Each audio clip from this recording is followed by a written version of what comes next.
Hello everybody and welcome back to the Race Anywhere channel for what is going to be the third and final part of our mini-series covering Simagic force feedback within the SimPro Manager software. In the first part we covered steer settings and the presets, as well as giving a bit of context as to what this series is all about, and in part 2 we covered basic settings and vehicle settings. So this part is all going to be about the mechanical settings and also this other effects tab.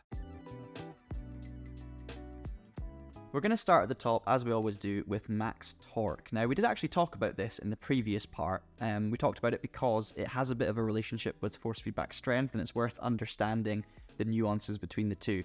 But just as a reminder, max torque, in its literal sense, is capping the amount of forces that you can actually get through the wheel. So having max torque at 15 Newton meters means that I will never, ever have to experience anything higher than 15 Newton meters, even in a big incident or a crash or under heavy load. 15 is the absolute max. So obviously by lowering that, you're lowering that maximum threshold.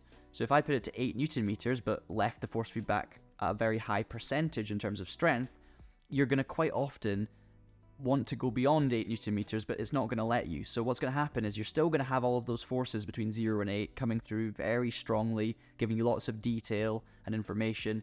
But then as soon as anything goes above 8 Newton meters, it's not actually going to give you more than 8 Newton meters. So essentially it's going to flatline. You're still going to feel all the resistance, but it's going to be a solid 8 Newton meters of resistance and nothing more. And that gives you a kind of weird floating feeling where, you know, only in extreme circumstances, bearing in mind, it just feels like you don't really know what's happening with the car underneath you because it becomes very, very generic. So what I would always say in this, to avoid clipping happening, increase your max torque, leave it at full, unless you're running a 25 Newton meter base, then you probably want to lower it because 25 Newton meters is almost a dangerous level, I would say.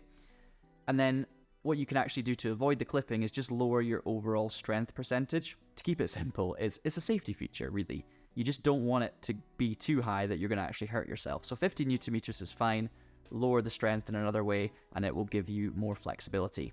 Now the next three are all classed as mechanical settings, and there's an interesting way you can actually feel exactly what this is doing while you're just sitting here in the software. So if I turn all of these down to 0, and I also turn the wheel rotation speed maximum limit up to 100, essentially my wheel is very, very light and free. There's nothing happening.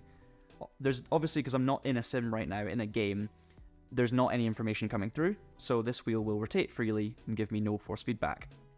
Now if I, let's just take mechanical friction for example, bump that up to 100% and then try the same thing, suddenly my wheel is heavy and stiff and it's difficult to turn.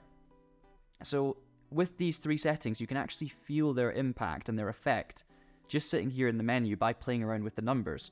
So let's just talk about them each individually.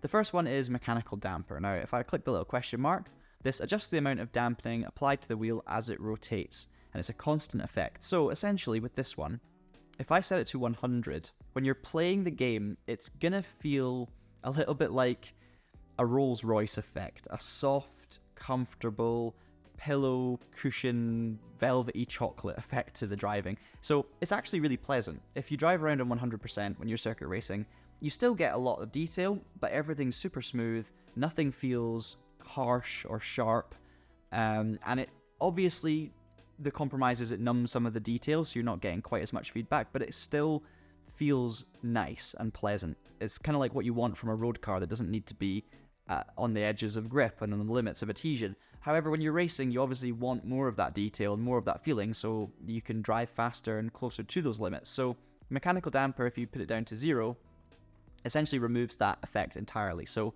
I can turn the wheel easily, very freely. If I bump up to 100, it just, you probably can't see this, but everything just feels that bit smoother. And obviously it's very clear when you're actually in the game.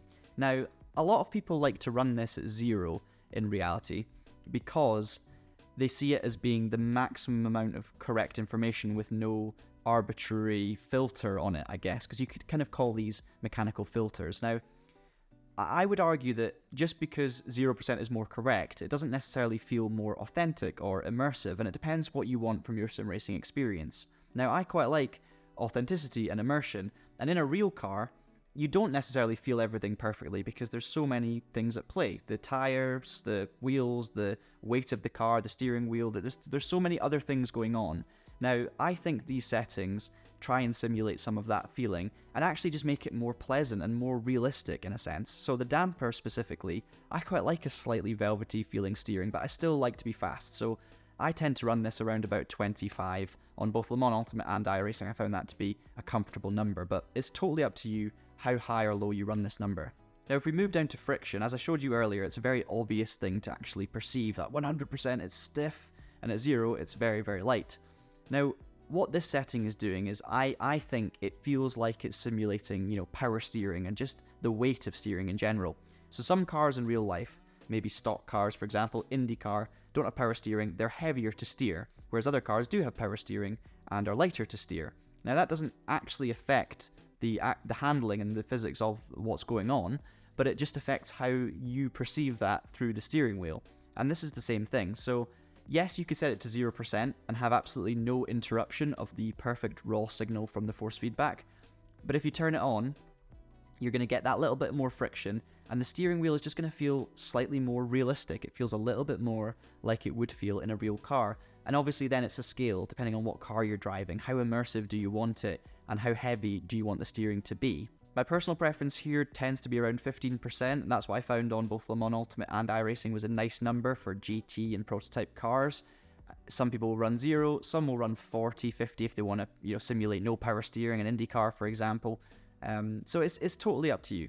And then of course we have mechanical inertia. Now, inertia essentially means momentum. So what this does, if I have it on 0 and I'm spinning the wheel, let's just bump these off to make this a bit clearer. When I'm turning the wheel and I let go of the wheel and stop turning it, at the moment I let go, I'm essentially going from 100% input to 0 in an instant. So think of it like an accelerator in a car. If I'm accelerating and then I instantly lift off the accelerator, it goes from 100 to 0 instantly. Now, mechanical inertia, if you're thinking of it like momentum, when I stop putting forces through the wheel, so in the car when you stop accelerating, it's essentially slowing down the reduction of force and basically keeping your momentum going. It's like when you try and stop all of a sudden and you keep on going further than you intended. So when I'm turning the steering wheel and then I let go, there's actually something in there that's just keeping on pushing me that little bit further before it comes to a full stop. Now, I can imagine this setting being very important in the likes of drifting, maybe even rallying, where there's lots of big direction changes and inertia is a big part of it. When you're circuit racing, you don't really notice it that much. You do feel it slightly, there being a subtle difference there, especially in a quick snap of oversteer. It feels like it takes a bit longer to sort. We're talking milliseconds here. In reality, when you're circuit racing, I don't think you really need any kind of added inertia. I think it's absolutely fine being on 0%.